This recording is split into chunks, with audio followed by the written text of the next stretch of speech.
Right. Good to be here. Had some obligations that kind of put me a little late behind. I am excited to be here with you because, you learn a little bit of something every day when you're with your mentors. And I learned a little bit today. For example, what the heck does he mean by your feet's too big? Well, there's a story behind that. Would you love to hear it? Of course. Well, my wife and I went to the dinner theater the other night to see a dinner show. You get dinner and you go to the show. It's at the Alhambra here in the Jacksonville, Florida area. Anyways, the name of the show is Aint Misbehavin. Let me tell you, the Alhambra has come a great way because the food was excellent. I think they found some of the best chefs. Before, you used to just go because you wanted the show, and the food was there and it's great. It kind of settled your stomach a little bit, or maybe not. But to get just so you could see the show. But now the quality, they went to a menu instead of a buffet, and the menu is superb. So anyways, we were at the theater, and the name of the show is Aint Misbehavin. Now I'm thinking, well, maybe this will have a plot or something. But what it was a series of songs. The old, I want to say some of the swing songs and the different songs they've got. And one of the songs, some of the other songs I'll talk about is like, they had Aint Misbehavin was one of the songs that says looking good but feeling bad. It's talking about all the little things that kind of happen to you that's a little off. Well, one of the songs just happened to be Your Feet's Too Big. And there's those songs that get a rhythm to it and they get the audience to participate. And we talk about the lady walked around and you could see her feet clomping because your feet's too big, and they point out to the audience. We say, "Cause your feet's too big," and they say, "Put her in a casket and her feet stuck out because your feet's too big." Well, anyways, that's where I got the name "Your Feet's Too Big," and then I started to think about that song, and it seemed like as this guy was singing it and we were enjoying it, I really started to think deep about that, about how we get obsessed with things that kind of like take over our mind, and then we get fixated on them, and they don't even mean much. Our little imperfections are things we can't change, or imperfections on other people are things you can't change.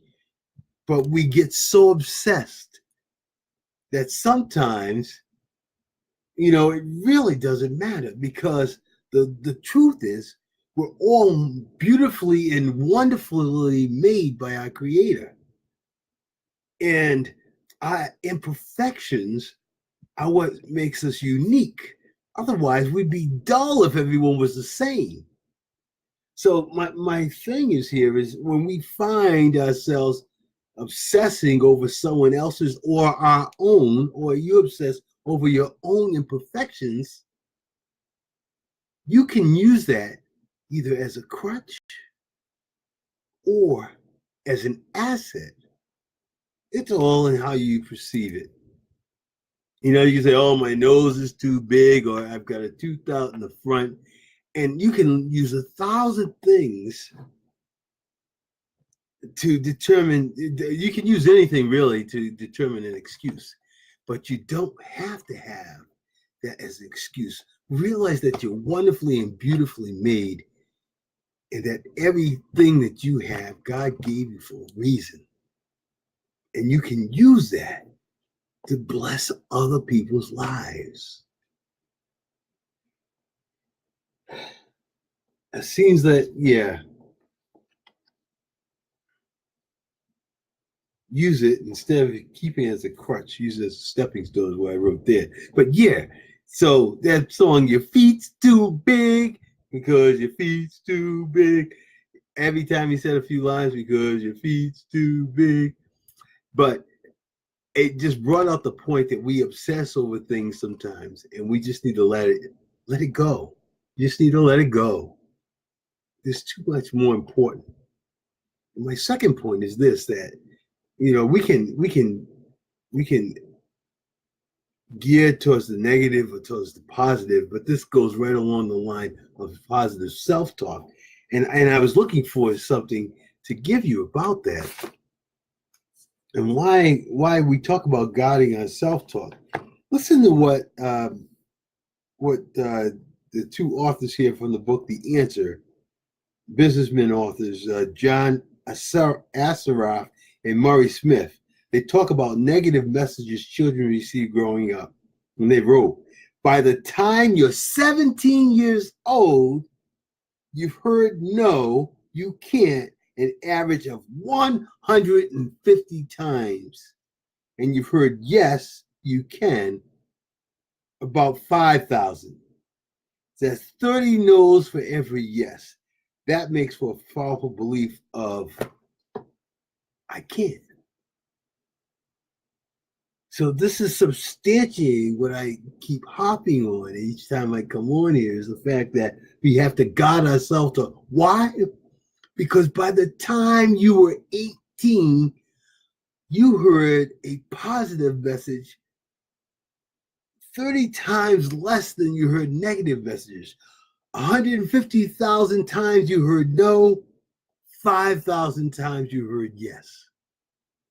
Is it a wonder why we tend to lean towards the negative instead of the positive?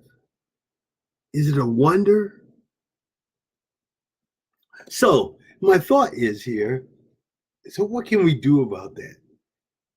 Well, I talk about taking and developing people like you, ordinary people who have been tainted by this, and being able to be transformed to do extraordinary things.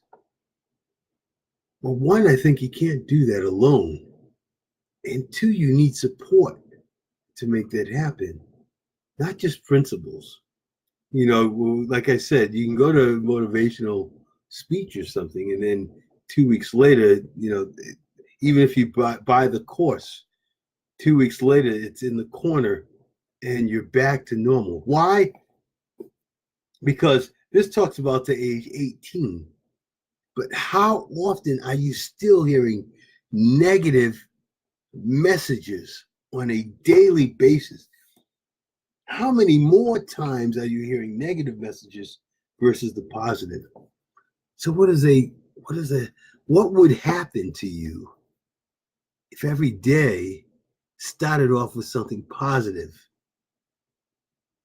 Like, example, you get in the mirror, you say, I am beautifully and wonderfully made. I can accomplish great things. I am a successful person. And then what do?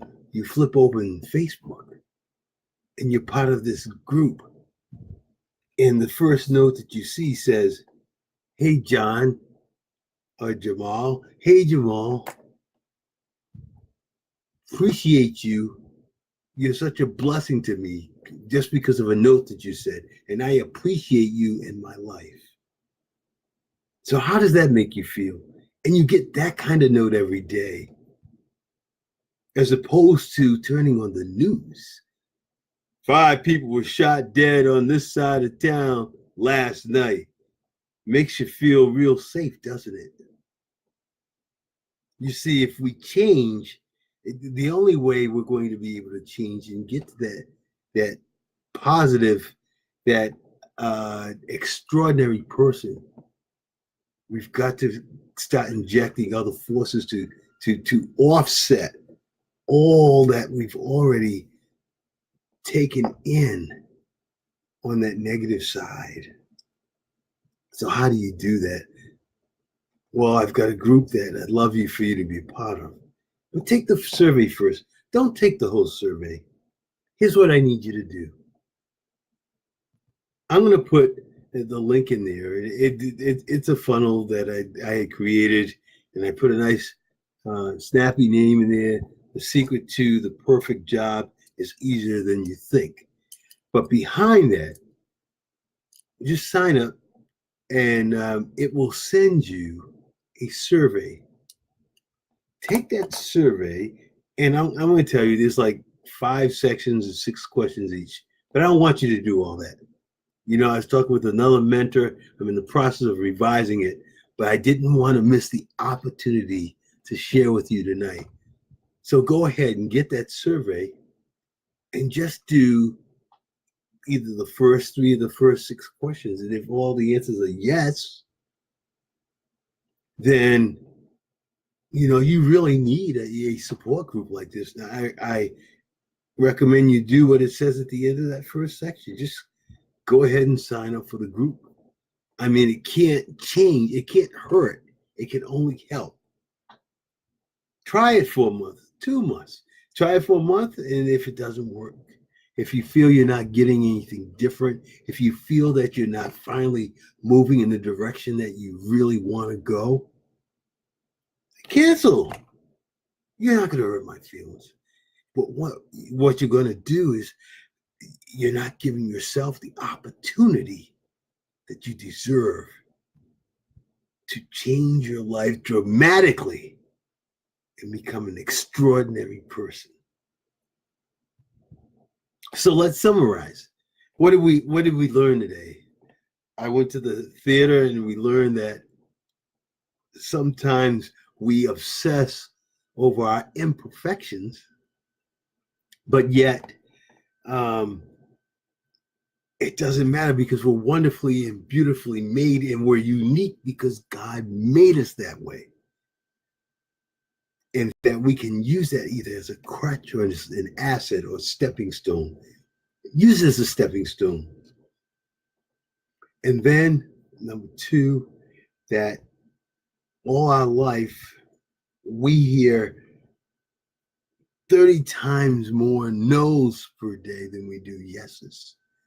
And the only way to combat that is to be able to have a positive environment that can help pull us forward to where we really want to go, and really where we can share the message that's deep down inside us that we want to share, but we're afraid to share. But with this support group, it can dramatically make the change. So then we from that point, we've decided our next move. When this finishes within 15 to 20 minutes, you'll see the link there to the secret to the perfect job is easier than you think, or you can find it, it's already in there, but I'm going to put it in there again. But to take that link, put in your email and get the survey. It has 5 sections, and like I said, I'm getting ready to change it because no one likes all that information to have to fill out.